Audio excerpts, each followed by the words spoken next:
యేసు రక్తమే జయం. పరిచర్య. Praise the lord. ఆగస్టు 20వ తేదీ 2025. ఈరోజు దేవుని వాక్యము. ఆ జన సమూహములను పంపివేసి ప్రార్థన చేయుటకు ఏకాంతముగా కొండ ఎక్కిపోయి సాయంకాలమైనప్పుడు ఒంటరిగా ఉండెను. మత్తయి సువార్త 14వ అధ్యాయం 23వ వాక్యము.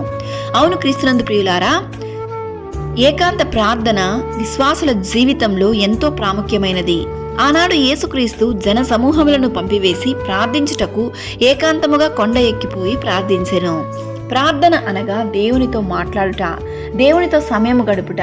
మీ హృదయములను ఆయన పాదాల చెంత కుమ్మరించి ప్రార్థించుము.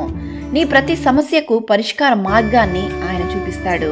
నీ జీవితంలో జయ అపజయాలు, ఆశ నిరాశలు, మనసును కృంగదీసిన సంఘటనలు అన్నిటిని మర్చిపోయి ఆత్మీయ జీవితంలో ఆత్మీయంగా దేవుని సన్నిధిలో ప్రార్థించుము.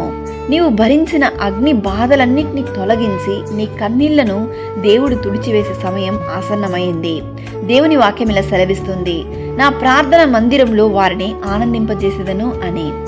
యేసుక్రీస్తు వలె ప్రతి విశ్వాసి ఆత్మీయ జీవితంలో ఏకాంత ప్రార్థన చాలా ముఖ్యం.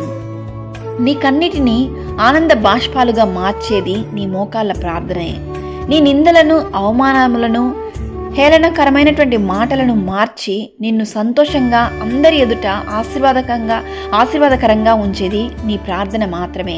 ప్రార్థనకి చాలా శక్తి ఉన్నది. ప్రార్థన చాలా శక్తివంతమైనది. అట్టి ప్రార్థన శక్తిని దేవుడు ఈరోజు మనందరికీ అనుగ్రహించును గాక. సకల ఘనత, మహిమ, ప్రభావములు యేసయ్యకు మాత్రమే కలుగును గాక.